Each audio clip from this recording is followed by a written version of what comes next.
জাহান্নামের ভিতরে কে বেশি? মহিলাগণ বেশি। এর জন্য আমার পর্দানিশী মা, পর্দানিশী বোনেরা, আপনারা জাহান্নাম থেকে বাঁচতে হবে। এই জিন্দেগিতে দুনিয়ার জীবনকে আপনারা কিভাবে পরিচালনা করবেন, জাহান্নাম থেকে মুক্তি পাইতে হবে। জাহান্নাম থেকে বাঁচার জন্য, জান্নাতে যাওয়ার জন্য কোরআন এবং হাদিস থেকে কয়েকটি আলোচনা করব এবং কিছু মাসাইল গুলো বলবো। আপনারা মনোযোগ সহকারে শোনার চেষ্টা করুন। 1 নম্বর হলো মহিলাগণ জীবনে চলাফেরা করতে মাথার চুলগুলা আপনারা ডাক্তার সবসময় রাখবেন, মাথার মধ্যে ওড়না রাখবেন, মাথার মধ্যে ওড়না রাখবেন। কারণ যদি যে মহিলা মাথার মধ্যে ওড়না দিবে না, মাথা মধ্যে ওড়না দিবে না, মাথা খোলা থাকবে, মাথার মধ্যে যতটা চুল ওড়নার বাইরে থাকবে, পর্দার বাইরে থাকবে, হিজাবের বাইরে থাকবে, প্রত্যেকটা চুলে একটি করে সাপ কামড়াতে থাকবে। নাউযুবিল্লাহ। প্রত্যেকটা চুলে একটি করে সাপ কামড়াতে থাকবে। শুধু তাই না, ওই মহিলার চুল উপরে ফেলে দেওয়া হবে, এমন কষ্ট হবে, এমন আযাব হবে, এমন শাস্তি হবে। শুধু চুলকে উপরে ফেলে দেওয়া হবে তাই না, মহিলার চুল যখন উপরে ফেলে দেওয়া হবে তখন চুলের সাথে চামড়া, মাথার চামড়া, মাথার গোস্ত সবগুলা উপরে চলে যাবে। বলেন নাউযুবিল্লাহ। এখন থেকে সিদ্ধান্ত করেন আপনারা মাথা ওড়না দিয়া হিজাব করে ঢেকে রাখবেন না খোলা রাখবেন। যদি খোলা রাখেন, যতটা চুল আপনার ওড়নার বাইরে, হিজাবের বাইরে থাকবে, প্রত্যেকটা চুলে একটি করে সাপ কামড়াতে থাকবে। বলেন নাউযুবিল্লাহ। আপনারা চুলগুলা, বেপরদা নারী মহিলাদের চুলগুলা টেনে টেনে উপরে ফেলে দেওয়া হবে। আর চুলগুলা ফেলানোর সাথে সাথে চুলের সাথে চামড়া গোস্ত গুলাও চলে যাবে। নাউযুবিল্লাহ। 2 নম্বর কারণ হচ্ছে মহিলাগণ মাথার মধ্যে নকল চুল ব্যবহার করেন। মহিলাগণ চুলের মধ্যে নকল চুল ব্যবহার করে, মাথার মধ্যে উটের পিঠের মতো বড় করে, লম্বা করে, মোটা করে রাখেন। হাদিস শরীফের মধ্যে আছে, যে মহিলা পুরুষকে আকর্ষণ করার জন্য, আকৃষ্ট করার জন্য মাথার মধ্যে নকল চুল ব্যবহার করবে, মাথার মধ্যে চুলগুলা উটের পিঠের মতো করে রাখবে, আর মানুষরা, পর পুরুষরা দেখবে, ওই মহিলা জান্নাতে যাওয়া দূরের কথা, জান্নাতের সুঘ্রাণ পর্যন্ত পাবে না। বলেন নাউযুবিল্লাহ। যদি এই অভ্যাস থাকে তাহলে আজকে থেকে তওবা করুন আর এই কাজ ছেড়ে দিন। 3 নম্বর হচ্ছে মহিলাগণ কপালের মধ্যে, কিছু মহিলা আছেন কপালের মধ্যে টিপ দেন। এটা মুসলমান নারীর স্বভাব হতে পারে না, আমাদের মুসলমান মা বোনদের স্বভাব হতে পারে না। আল্লাহর নবী ইব্রাহিম আলাইহিস সালাতু ওয়াস সালামের জামানায় যখন আল্লাহর পয়গম্বর ইব্রাহিম আলাইহিস সালাতু ওয়াস সালামকে অগ্নিকুণ্ডের মধ্যে পালানোর জন্য নমরুদ চেষ্টা করলো, একজন নয়, 2 জন নয়, হাজার হাজার মানুষ চরকের মধ্যে জাতা দিয়া, চাপা দিয়া, ওই চরকির মধ্য দিয়ে আল্লাহর পয়গম্বর ইব্রাহিম আলাইহিস সালাতু ওয়াস সালামকে অগ্নিকুণ্ডের মধ্যে নিক্ষেপ করার জন্য তারা চেষ্টা করতেছে। এদিকে আল্লাহর পক্ষ থেকে রহমতের ফেরেশতারা ওই চরকির উপর দিকে অপর পাশের মধ্যে চাপা দিয়ে রেখে আছেন। বলেন সুবহানাল্লাহ। শত শত হাজার হাজার মানুষ মিলে ওই চরকি উপরের দিকে তুলতে পারতেছে না। তাদের মধ্যে সব থেকে জ্ঞানী ব্যক্তি বলল যে কিয়ামত পর্যন্ত যদি সমস্ত মানুষ চেষ্টা করো তাহলে সম্ভব হবে না। আল্লাহর বান্দা, আল্লাহর পয়গম্বর ইব্রাহিম আলাইহিস সালাতু ওয়াস সালামকে অগ্নিকুণ্ডের মধ্যে নিক্ষেপ করা যাবে না, ফেলানো যাবে না। তাহলে কি করতে হবে? নাফরমান পাপিষ্ঠ মহিলা যারা আছেন, বেবিচারী মহিলা যারা আছেন, তাদেরকে এই মাঠের মধ্যে উলঙ্গ করে, সাজগোজ করে মাঠের মধ্যে ছেড়ে দাও। আর পুরুষরা অপকর্মের মধ্যে লিপ্ত হবে, গুনার মধ্যে লিপ্ত হবে, নাফরমানির মধ্যে লিপ্ত হবে। যখন পুরুষ মহিলা নাফরমানির মধ্যে লিপ্ত হয়ে যাবে, গুনার মধ্যে লিপ্ত হয়ে যাবে, তখন সেই জায়গা থেকে রহমতের ফেরেশতারা চলে যাবে। তখন সহজে আল্লাহর পয়গম্বর ইব্রাহিম আলাইহিস সালাতু ওয়াস সালামকে অগ্নিকুণ্ডের মধ্যে নিক্ষেপ করা সহজ হয়ে যাবে। বলেন নাউযুবিল্লাহ। তারা বুদ্ধি বের করলো। বুদ্ধি বের করার পরে এই অনুযায়ী তারা সমাজের সুন্দরী মহিলাদেরকে অলঙ্ঘ করে, বিবস্ত্র করে, সাজগুর করে তাদেরকে মাঠের মধ্যে নামায়া দিল। পুরুষরা অপকর্মের মধ্যে লিপ্ত হয়ে গেল, জিনার মধ্যে লিপ্ত হয়ে গেল, নাফরমানির মধ্যে লিপ্ত হয়ে গেল। তখন আল্লাহ নূরের রহমতের ফেরেশতারা ওই মাঠ থেকে চরকির মাথা থেকে চলে গেলেন। বলেন সুবহানাল্লাহ। কারণ যে জায়গার মধ্যে নাফরমানি হয় সেই জায়গার মধ্যে আল্লাহর রহমতের ফেরেশতারা থাকেন না। তখন ইব্রাহিম আলাইহিস সালাতু ওয়াস সালামকে নমরুদ এবং নমরুদের বাহিনী সহজে অগ্নিকুণ্ডের মধ্যে নিক্ষেপ করতে পেরেছে। যাই হোক, এইভাবে বেলানোর পরে আগুনকে আল্লাহ তাআলা আল্লাহ পয়গম্বর ইব্রাহিম আলাইহিস সালাতু ওয়াস সালামের জন্য ফুল বাগান, জান্নাতের বাগান বানিয়ে দিয়েছেন। বলেন সুবহানাল্লাহ। বাজার হাজিরিন کرام, তারপরে ওই মহিলারা জিনার মধ্যে লিপ্ত হয়ে গেল, নাফরমানের মধ্যে লিপ্ত হয়ে গেল, পাপাচারের মধ্যে লিপ্ত হয়ে গেল। মহিলারা গর্ভবতী হয়ে গেছে, তাদের কপালের মধ্যে একটি চিহ্ন দেওয়া হয়েছে, একটি টিপ দেওয়া হয়েছিল। আর এখন আমাদের সমাজের মুসলমান অনেক মা বোনেরা কপালের মধ্যে টিপ দেন না জানিয়া। আমি অনুরোধ করব, আপনি মুসলমান, আপনি ইমানদার, আপনি বেহায়া, বেপরদা, নাফরমান, বেবিচারী মহিলার মতো কপালের মধ্যে টিপ দিয়া নাফরমান হবে না। এটা বেপরোয়া, বেপরদা, নাফরমান মহিলাদের আলামত হলো, চিহ্ন তাদের কপালের মধ্যে টিপ দেওয়া। এজন্য এগুলা থেকে বেঁচে থাকার চেষ্টা করুন। আল্লাহ রাব্বুল আলামিন আমাদের সকলের মা বোনকে হেফাজত করুন, আল্লাহুম্মা আমিন। 4 নম্বর হচ্ছে কুপ্রাক করা। অনেক মহিলারা সৌন্দর্য বাড়ানোর জন্য, পুরুষকে, মহিলাকে, মানুষদেরকে আকর্ষণ করার জন্য, আকর্ষিত করার জন্য কুপ্রাক করে। এটা হারাম, এটা নিষেধ। আল্লাহ তাআলা যে সৌন্দর্য দিয়েছেন, আল্লাহ তাআলা যত মাখলুকাত সৃষ্টি করেছেন, সব থেকে মানুষকে, বনে আদমকে সৌন্দর্য করে, সুন্দর করে সৃষ্টি করেছেন। বলেন সুবহানাল্লাহ। লাকাদ খালাকনাল ইনসানা ফি আহসানি তাকওয়িম। আল্লাহ রাব্বুল আলামিন বলেন, আমি মানুষকে, বনে আদমকে কত সুন্দর করে আমি আল্লাহ আমার কুদরতি হাতে সৃষ্টি করেছি। সুবহানাল্লাহ। আল্লাহ তাআলা যে সৌন্দর্য দান করেছেন, আল্লাহর বান্দিরা সৌন্দর্য দেখানোর জন্য, সুন্দর হওয়ার জন্য নতুন করে আর প্রপ্লাদ করবেন না, এটা হারাম। আল্লাহ তাআলা বলেন, লা তাবদীলা লিখালকিল্লাহ। আমার সৃষ্টিকে তোমরা পরিবর্তন করিও না।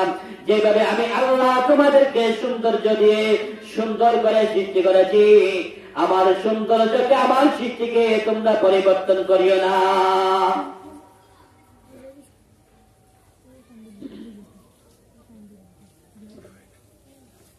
এজন্য মহিলাগণ প্রপ্লাদ করা থেকে বিরত থাকবেন, মুক্ত থাকবেন। 5 নম্বর হলো মহিলাগণ নাক ফুল লাগান। নাকের মধ্যে আমাদের এলাকার সমাজের অনেক মহিলাগণের নাকের মধ্যে ফুল রয়েছে। আল্লাহর বান্দি লক্ষ্য করুন, নাকে ফুল দেওয়া ফরজ নয়, নাকে ফুল দেওয়া ওয়াজিব নয়, কিন্তু আপনার জন্য গোসল ফরজ, আপনার জন্য ওযু ফরজ, আপনার জন্য শরীর পাক রাখা ফরজ, আপনার জন্য নামাজ পড়া ফরজ। যদি ওযুর সময় আপনার শরীরের মধ্যে, নাকের মধ্যে ফুল থাকে, নাক ফুল থাকে, আর ওযুর সময় যদি আপনার গোসল ফরজ হয়, গোসলের সময় যদি চুল পরিমাণ জায়গা শুকনা থাকে, নাকের ফুলের ছিদ্রের ভিতরে যদি পানি না পৌঁছে, চুল পরিমাণ জায়গা শুকনা থাকে, নামাজের আগে ওযু করতে হয়। ওযুর সময় যদি আপনার নাকের ফুলের ছিদ্রের ভিতরে চুল পরিমাণ জায়গা শুকনো থাকে, তাহলে আপনার গোসল হবে না, আপনার ওযু হবে না, আপনার শরীর পাক হবে না, আপনার নামাজ হবে না। এইভাবে নাপাক অবস্থায় থাকবেন, আর নাপাক অবস্থায় থাকিয়া বেনামাজি অবস্থায় মৃত্যুবরণ করবেন। নাউযুবিল্লাহ। এজন্য নাকফুল যারা আছে আপনারা সতর্ক থাকবেন, সাবধান হয়ে জীবনকে পরিচালনা করুন। যে ফরজ যদি গোসল হয়, গোসলের সময় নাকের ফুলটা নাড়াচাড়া করে, ওযুর সময় নাকের ফুলটা নাড়াচাড়া করে নাকের ফুলের ছিদ্রের ভিতরে পানি পৌঁছাবে। যদি পানি পৌঁছতে অসুবিধা হয়, তাহলে ফরজ গোসল হবে না, ফরজ ওযু হবে না, ফরজ নামাজ হবে না, শরীর পাক হবে না। এভাবে নাপাক থেকে বেনামাজি হয়ে মৃত্যুবরণ করা লাগবে। নাউযুবিল্লাহ। আর নতুন করে যারা আছেন আপনাদের মেয়ে, বোন, ভাগ্নি, তাদেরকে আমি অনুরোধ করব, যদি আপনারা নাকের মধ্যে ফুল না দেন, তাহলে ফুল না দেওয়াটাই উত্তম। সুরূপ আপনারা ব্যবহার করেন, হাতের মধ্যে, গলার মধ্যে, কানের মধ্যে কানফুল ব্যবহার করতে পারেন, কিন্তু নাক ফুলটা ব্যবহার না করাই ভালো। 6 নম্বর হচ্ছে মহিলাগণ ঠোঁটের মধ্যে লিপস্টিক লাগান, লিপস্টিক ব্যবহার করেন। অনেক লিপস্টিক আছে যেগুলা গাঢ় হয়, মহিলাগণ লিপস্টিক লাগান পর পুরুষকে আকর্ষণ করার জন্য, আকৃষ্ট করার জন্য। আল্লাহর বান্দি শুনে রাখো, শুনে রাখো, যদি তুমি ঠোঁটের মধ্যে লিপস্টিক লাগাও আর ওই লিপস্টিকটি যদি গাঢ় হয়, তাহলে ওযুর সময় আপনার ওযু হবে না, শরীর পাক হবে না, নামাজ হবে না। যে মহিলা অন্য পুরুষকে পর পুরুষকে আকৃষ্ট করার জন্য ঠোঁটের মধ্যে লিপস্টিক লাগাবে, কিয়ামতের দিন ওই মহিলাকে এবং জাহান্নামের মধ্যে আগুনের কাছি দ্বারা 2 ঠোঁট কেটে দেওয়া হবে। বলেন নাউযুবিল্লাহ। দেখুন, লক্ষ্য করুন আমাদের পর্দাদেশী মা বোনগণ, এখন আপনারা ঠোঁটের মধ্যে লিপস্টিক লাগাবেন না, লিপস্টিক গুলা ফেলে দিবেন।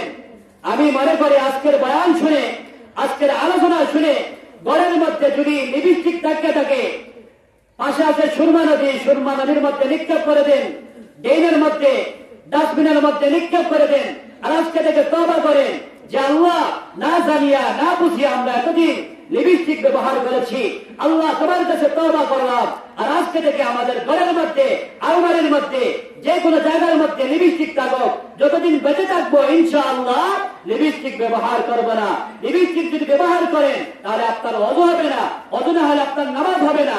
আর যদি আপনার পরপুরুষকে, কেন আপনি লিপস্টিক লাগাবেন? পরপুরুষকে দেখানোর জন্য, পরপুরুষকে আকর্ষিত করার জন্য, তাহলে জেনে রাখেন যারা দেখবে, সৌন্দর্য দেখবে, আপনাকে বাবা বলবে, আপনার আমলনামার মধ্যে জিনার গুনাহ হবে। যত পরপুরুষ আপনাকে দেখে বাবা বলবে, 10 জন 100 জন যতজন দেখবে, প্রত্যেক জনের জিনার গুনাহ হবে, প্রত্যেক জনের জিনার গুনাহ আপনার আমলনামার মধ্যে তুলে দেওয়া হবে। নাউযুবিল্লাহ। আর কিয়ামতের দিন আপনার ঠোঁটকে জাহান্নামের আগুনের কাছে দ্বারা, দুনিয়ার কোনো কাছে নয়, জাহান্নামের আগুনের কাছে দ্বারা আপনার ঠোঁটকে কেটে দেওয়া হবে। নাউযুবিল্লাহ। এজন্য আমি অনুরোধ করব আমার পর্দানিশী মা বোনেরা, এই কাজ থেকে আপনারা বিরত থাকুন, মুক্তি থাকুন। আল্লাহ তাআলা আপনাদেরকেও বিরত থাকার, মুক্ত থাকার তৌফিক দান করুন। আল্লাহুম্মা আমিন। 7 নম্বর হচ্ছে অনেক মহিলাগণ পর্দা করেন, মাশাআল্লাহ, সারা শরীর পর্দা করেন কিন্তু মুখ খোলা থাকে। হাটে বাজারে আত্মীয় স্বজনের বাড়ি যাওয়ার সময় পর্দা করেন, বোরকা পরিধান করেন ঠিক, কিন্তু মুখ কি থাকে? খোলা থাকে। মুখ কি খোলা থাকে? এটা ঠিক নয়। আপনারা বলেন, একজন মানুষের ঘরের মধ্যে টাকা পয়সা আছে, সোনা রূপা আছে, ধন সম্পদ আছে, ঘরের মাত্র একটা দরজা এবং কয়েকটা জানালা আছে। ওই ঘরের মালিক যদি ঘরের টাকা পয়সা, সোনা রূপা, ধন সম্পদ হেফাজতে রাখার জন্য ঘরের সকল জানালাগুলা বন্ধ করে দেয় আর দরজাটি মেন গেটটি খোলা থাকে, তাহলে ওই করে টাকা পয়সা, সোনা রূপা, ধন সম্পদ হেফাজত থাকবেনি চোর ডাকাতের হাত থেকে? থাকবেনি? থাকবে না। কেন? যেই দিকে ঢুকিয়া চোর ডাকাত ঘরের সোনা রূপা, টাকা পয়সা, ধন সম্পদ নিয়ে যাবে, ডাকাতি করবে, চুরি করবে। এই গেট তো মেইন খোলা রয়েছে, এই দরজা তো খোলা রয়েছে। আপনি যে সারা শরীর পর্দা করছেন, বোরকা পরিধান করছেন, ঠিক কথা, ভালো কথা, আলহামদুলিল্লাহ।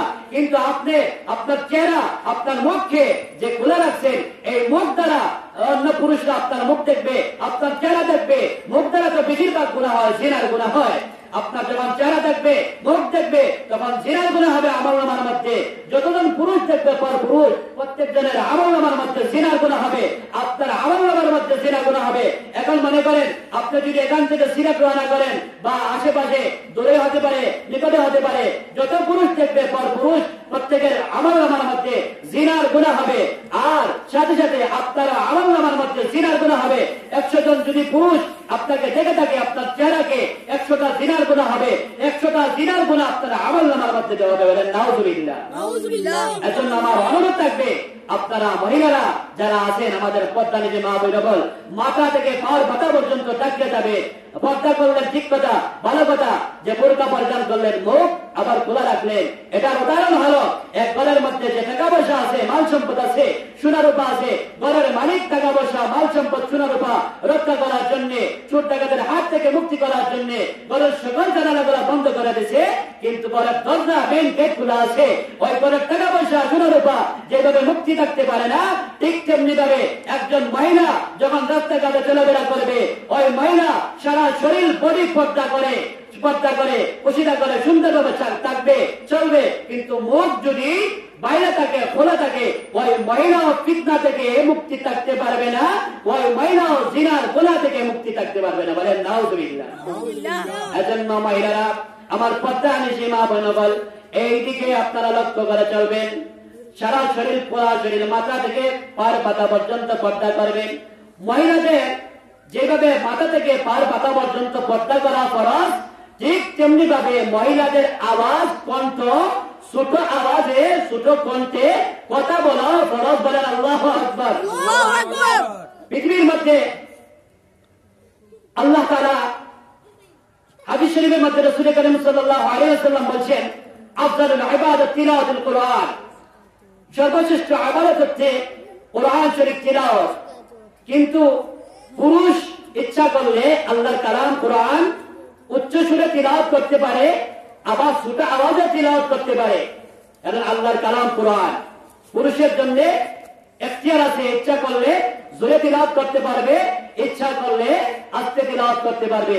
শ্রেষ্ঠ কালাম, শ্রেষ্ঠ ইবাদত, আফজালুল ইবাদাত তিলাওয়াতুল কুরআন, তিলাওয়াতে কোরআন, কোরআন তিলাওয়াত করা সর্বশ্রেষ্ঠ ইবাদত হওয়ার পরে শরীয়তে ইসলাম মহিলাগণের জন্য জোরে আওয়াজ করে তিলাওয়াত করার কোন অনুমতি দেয় নাই।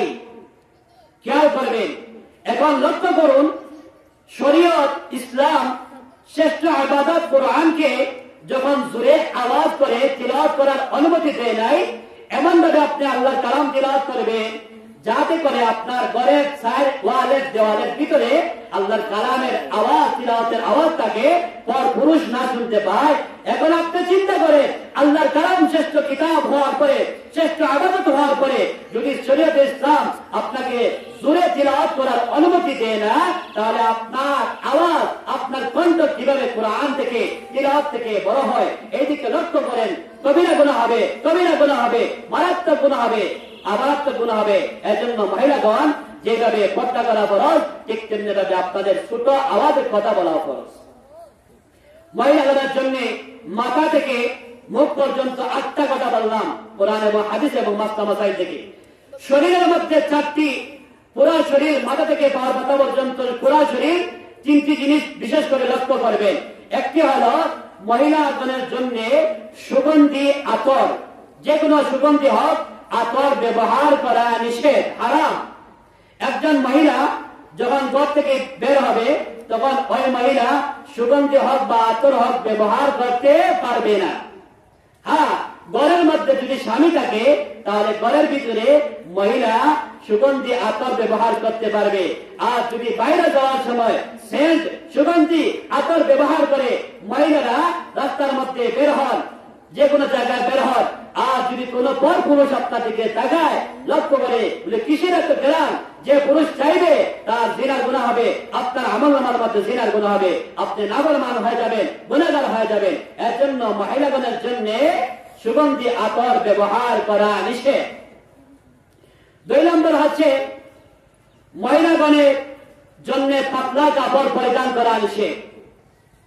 হাদিস শরীফের মধ্যে আছে রাসূল সাল্লাল্লাহু আলাইহি ওয়াসাল্লাম বলেন কিয়ামতের আগে এমন মহিলারা থাকবে, এমন কিছু মানুষ থাকবে যারা কাপড় পরিধান করিয়া উলঙ্গ। বলেন নাউযুবিল্লাহ।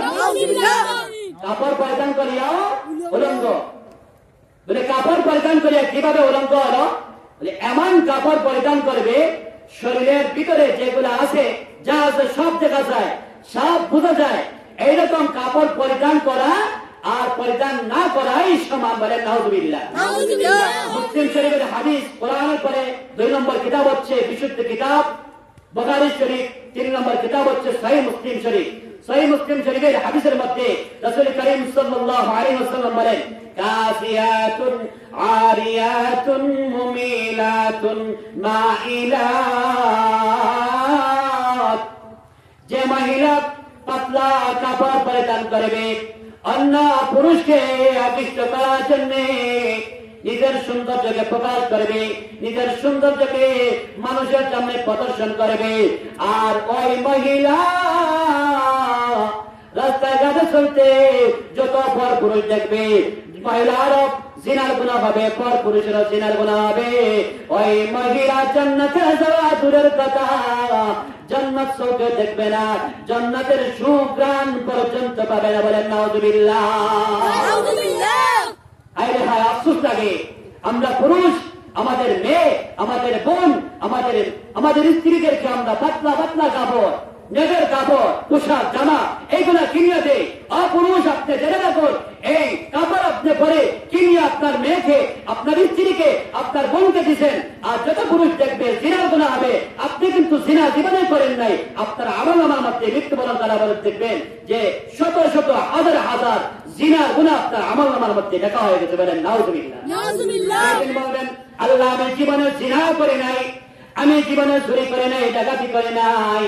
আল্লাহ রাব্বুল আলামিনের পক্ষ থেকে জানায়া দেওয়া হবে, এ নাফরমান প্রবিষ্ট, এরকম নাফরমানের কাজের মধ্যে লিপ্ত ছিলা, তুমি পাতলা পাতলা কাপড় তোমার স্ত্রীকে, তোমার বোনকে, তোমার মেয়েকে মার্কেট থেকে কিনিয়া দিছো, যার কারণে পর পুরুষ তোমার মেয়েকে, তোমার মাকে, তোমার স্ত্রীকে, তোমার বোনকে দেখছে, তাদের সিনার গুনাহ হয়েছে, আর তোমার আমল আমার মধ্যে জিনার গুনাহ লেখা হয়েছে। নাউযুবিল্লাহ।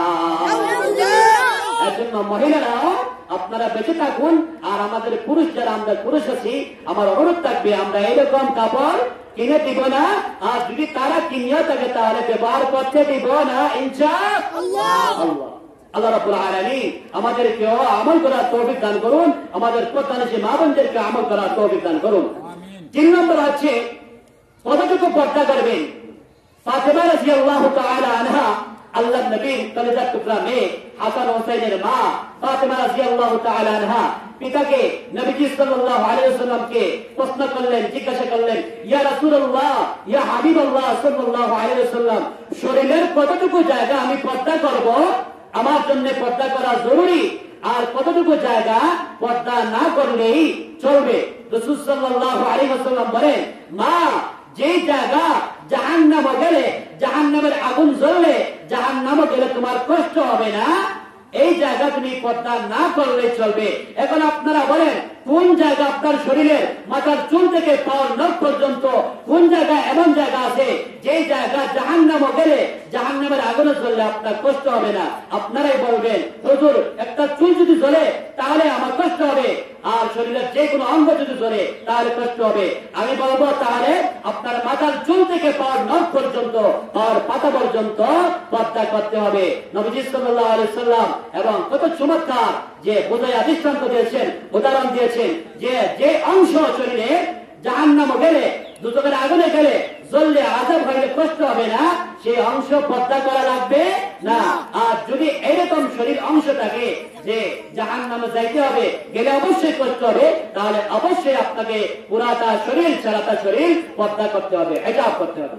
আল্লাহ রাব্বুল আলামিন আমাদের পর্দার যে মা বোনদেরকে মাথা চুল থেকে পার মাথা পর্যন্ত পুরা শরীরটাকে পর্দা করা তৌফিক দান করুন, আল্লাহুম্মা আমিন। চিন্তা বললাম শরীরের মধ্যে, আত্মা বললাম মুখ এবং মাথার মধ্যে, চারটা হাতের মধ্যে লক্ষ্য করুন পর্দানিশী মা বোনগণ। চারটা হাতের মধ্যে একটা হচ্ছে মহিলাগণ হাতের আঙ্গুলের মধ্যে নখ পালিশ লাগান। কি লাগান? নখ পালিশ লাগান। নখ পালিশ লাগানে হালাল না হারাম? হারাম। নখ পালিশ লাগানি হারাম। নখ পালিশ যদি আপনি লাগান নখের মধ্যে, তাহলে আপনার অজু হবে না, ফরজ গোসল হলে গোসল হবে না, নামাজ হবে না, শরীর নাপাক থাকবে। এজন্য নখ পালিশ মহিলাদের জন্য, পুরুষের জন্য, সকলের জন্য লাগানো হারাম হারাম হারাম। আজকে থেকে এগুলো ছেড়ে দেন। অনেক মহিলা মা বোন যারা আছেন, যুবতী আছেন, এইগুলা না জানিয়া না বুঝিয়া আপনারা লাগান। আল্লাহর বান্দা, আপনার ফরজ অজু হবে না, ফরজ নামাজ হবে না, আপনার শরীর পাক হবে না। নখ পালিশ ব্যবহার করবেন না। মেহেন্দি মেহেদি এগুলা ব্যবহার করতে পারে। 2 নম্বর, হাতের মধ্যে মহিলাগণ লম্বা লম্বা, বেশিরভাগ মহিলাগণ লম্বা লম্বা নখ রাখে, আছে না নাই? আছে। মহিলাগণ হাতের আঙ্গুলের নখগুলা লম্বা লম্বা রাখে। মহিলা হন অথবা পুরুষ হন, আঙ্গুলের নখ লম্বা লম্বা রাখা এটা জান্নাতি মানুষের আলামত হতে পারে না, এটা জাহান্নামী মানুষের আলামত। বলেন নাউযুবিল্লাহ। কাদের আলামত? জাহান্নামী মানুষের আলামত। জাহান্নামে যাওয়ার পরে কিছু মানুষ এমন থাকবে যাদের হাতের আঙ্গুলের নখগুলো থাকবে লম্বা লম্বা, তাদের হাতের আঙ্গুলের নখ দ্বারা তারা নিজের শরীরের কুষ্ঠগুলা শিখতে থাকবে, এমন ভাবে ছিঁড়ে তাদের শরীরের কুষ্ঠগুলা ছিঁড়ে ফিরে চুরমার করতে থাকবে কিয়ামত পর্যন্ত। এইভাবে তাদের আযাব আর আযাব হবে। বলেন নাউযুবিল্লাহ। এজন্য লম্বা নখ রাখা যাবে না। লম্বা নখ যদি থাকে, অনেক সময় গোসলের সময় পানি পড়বে না, অনেক সময় পানি পড়বে না, লম্বা নখ রাখা যাবে না। যদি তাকে অপর্দানশী মা, অপর্দানশী বোন যদি তাকে আজকে লম্বা নখ আপনি পরিত্যাগ করুন, লম্বা নখ আপনি কেটে দেন। আর আপনার মা, পর্দানশী মা বোনকে, মাকে বলছি, যদি আপনার মেয়ে আঙ্গুলের মধ্যে লম্বা নখ লাগে, তাহলে আপনার দায়িত্ব হলো আপনার মেয়ে নামাজ পড়তেছে কিনা, আপনার মেয়ে পর্দা করতেছে কিনা, আপনার মেয়ে কিভাবে চলতেছে, এইভাবে লক্ষ্য করুন, খেয়াল করুন। 3 নম্বর হচ্ছে মহিলাগণ বেশিরভাগ হাতের মধ্যে আঙ্গুলের মধ্যে আংটি দেন, পুরুষও দেন। মহিলাগণ হাতের মধ্যে কি দেন? বেশিরভাগ আংটি। একটা জায়গা 60টা, 5টা আঙ্গুল আছে, 5টা আংটি। মাশাআল্লাহ, ভালো কথা, সুন্দর লাগে। কিন্তু যদি নামাজের সময় হয়, আপনার আংটির নিচে যদি 1 চুল পরিমাণ জায়গা শুকনো থাকে, তাহলে আপনার অজু হবে না। অজু না হলে আপনি সারাদিন নামাজ পড়লে, 100 রাকাত 1000 রাকাত নামাজ পড়লে নামাজও হবে না। আপনার শরীর পাক হলো না, নামাজ হলো না। তাহলে এইদিকে লক্ষ্য করুন। যদি আংটি থাকে, হাতের আংটি, তাহলে আংটি থাকলে অজুর সময়, গোসলের সময় খেয়াল করে আংটি নাড়াচাড়া করে আংটির ভিতরে পানি ভালোভাবে পৌঁছাইয়া দিবেন। না হলে অজু হবে না, গোসল হবে না, নামাজ হবে না। 4 নম্বর হচ্ছে হাতের মধ্যে অনেক মহিলারা, বিবাহিত মহিলারা কাঁচ ব্যবহার করে। কি ব্যবহার করেন? কাঁচ ব্যবহার করা। এক হাতে একটা কাঁচ, অপর হাতে একটা কাঁচ ব্যবহার করতে পারে। এখন যেখানে আত্মীয় স্বজনের বাড়ি যাওয়ার সময় একটা জায়গা 10টা লাগাইছে। মাশাআল্লাহ, কটা লাগাইছে? 10টা। আরো বেশি, কম বেশি, আরো বেশি হবে। এখন যদি কাজ বেশি হয়, তাহলে শব্দ বেশি হবে। জুন্মুর শব্দ হয় না? হয়, হাঁটতে হয়। যখন আপনি যে কোনো জিনিস ধরবেন, লাড়াচাড়া করবেন, নিবেন অথবা দিবেন, হাতে বইতে আপনার হাতে জুন্মুর শব্দ হবে। পর পুরুষরা তাকাবে, আপনার পর পুরুষরা দেখবে, আমলনামার মধ্যে জিনার গুনাহ হয়ে যাবে। বলেন নাউযুবিল্লাহ। লাভ হলো না, বরং ক্ষতি হয়ে গেল, আমলনামার মধ্যে জিনার গুনাহ হয়ে গেল। এজন্য আমি বলবো আমার পর্দানিশী মা বোনদেরকে, হাতের মধ্যে ছুরি ব্যবহার করেন, ভালো কথা। একটা ছুরি ব্যবহার করার চেষ্টা করুন। একাধিক ছুরি ব্যবহার করলে একটার সাথে আরেকটা সংঘর্ষ লাগবে, ঝুনঝুন শব্দ হবে, আর পর পুরুষরা চাবে তাকাবে, আমল নামার মধ্যে জিনার গুনাহ হয়ে যাবে। নাউজুবিল্লাহ। চারটা বললাম হাতের মধ্যে। পায়ের মধ্যে চারটি। এক নম্বর হচ্ছে মহিলাগণের জন্য ঘন্টার উপরে কাপড় পরিধান করা হারাম। দেখা যায় উল্টা হয়ে গেছে আমাদের সমাজের মধ্যে। পুরুষের জন্য ঘন্টার নিচে কাপড় পরিধান করা হারাম, আর মহিলার জন্য ঘন্টার উপরে কাপড় পরিধান করা হারাম। এখন দেখা যায় পুরুষরা ঘন্টার নিচে কাপড় আর মহিলারা ঘন্টার নিচে কাপড়। এজন্য ঘন্টার উপরে হয়, মহিলারা ঘন্টার উপরে কাপড়। মহিলাদের জন্য ঘন্টার উপরে কাপড় পরিধান করা হারাম। 2 নম্বর হচ্ছে মহিলাগণ পায়ে নুপুর পরা। নুপুর পরা হারাম। নুপুর পরবেন, নুপুরের শব্দ হয় না, হয় না? নুপুরের শব্দ হয়, নুপুরের শব্দ হয়, নুপুরের শব্দ হয়। এমন জুতা কট কট শব্দ করে, এমন জুতা আপনি ব্যবহার করবেন না, নুপুর ব্যবহার করবেন না, তাহলে আপনার আমল নামার মধ্যে যারা দেখবে জিনার গুনাহ হবে, আপনার জিনার গুনাহ হবে, শত শত জিনার গুনাহ আমল নামার মধ্যে হবে। নাউজুবিল্লাহ। 3 নম্বর হচ্ছে লম্বা লম্বা নখ, পায়ে হোক হাতে হোক লম্বা নখ লাগা যাবে না, পায়ে হোক হাতে হোক নখ পালিশ ব্যবহার করা যাবে না। এজন্য এদিকে লক্ষ্য করুন, লক্ষ্য করে চলার চেষ্টা করুন। আবার বলছি 1 মিনিটের ভিতরে লক্ষ্য করুন। মহিলাগণ 18টা 19টার কথা বলছি। মাথা এবং মুখের মধ্যে 8টি। মাথা এবং মুখের মধ্যে কয়টি? 8টি। 1 নম্বর মাথার চুল খোলা রাখা যাবে না। 2 নম্বর মাথার মধ্যে নকল চুল, বড় চুল রাখা যাবে না, বড় চুল করা যাবে না, ওটার মধ্যে বড় করা যাবে না। 3 নম্বর হচ্ছে কপালে মহিলাগণ, মুসলমান মহিলাগণ কপালে টিপ দেওয়া যাবে না। 4 নম্বর গ্রুপ রাগ করা যাবে না। 5 নম্বর নাক ফুল দেওয়া যাবে না। যদি দেন তাহলে অজু গোসলের সময় লক্ষ্য করে ভিতরে পানি পৌঁছাইতে হবে, জরুরি। 6 নম্বর হচ্ছে লিপস্টিক লাগানো যাবে না। যদি লাগান তাহলে জাহান্নামের আগুনের কাছে দ্বারা ফুট কেটে দেওয়া হবে। 7 নম্বর হচ্ছে মুখ খোলা রাখা যাবে না, সারা শরীর পর্দা করতে হবে। 8 নম্বর হচ্ছে আপনার সারা শরীর যেভাবে পর্দা, ঠিক তেমনি ভাবে আপনার জবান, আপনার আওয়াজও পর্দা। শরীরের মধ্যে 3টি আতর, খুশবু বা সেন্ট, এগুলা সুগন্ধি ব্যবহার করা যাবে না। পাতলা কাপড় ব্যবহার করা যাবে না, যে কাপড় পরিধান করলে শরীর বোঝা যায়, দেখা যায়, চিনা যায়, আর এমন টাইপের কাপড়ও ব্যবহার করা যাবে না। 3 নম্বর হচ্ছে সারা শরীর পর্দা করতে হবে, জাহান্নাম থেকে বাঁচাইতে হবে। হাতের মধ্যে 4টি। 1 নম্বর হচ্ছে যে নখ পালিশ ব্যবহার করা যাবে না, নখ লম্বা রাখা যাবে না। হাতের মধ্যে যদি আংটি থাকে তাহলে অজু গোসলের সময় হাতের আংটি নাড়াচাড়া করে পানি পৌঁছাতে হবে। হাতের মধ্যে কাঁচ যদি একটা থাকে তাহলে ভালো কথা। পায়ের মধ্যে 4টি। তাকদুর উপরে কাপড় পরিধান করা যাবে না, পায়ের মধ্যে নুপুর পরা যাবে না, নখ পালিশ লাগানো যাবে না, এই নখের মধ্যে নখ লম্বা রাখা যাবে না। এগুলা লক্ষ্য করে চলার চেষ্টা করুন। আল্লাহ সুবহানাহু ওয়া তাআলা আমরা যেগুলা বললাম শুনলাম সবাইকে আমল করার তৌফিক দান করুন। আমিন ওয়া আখিরু দাওয়ানা।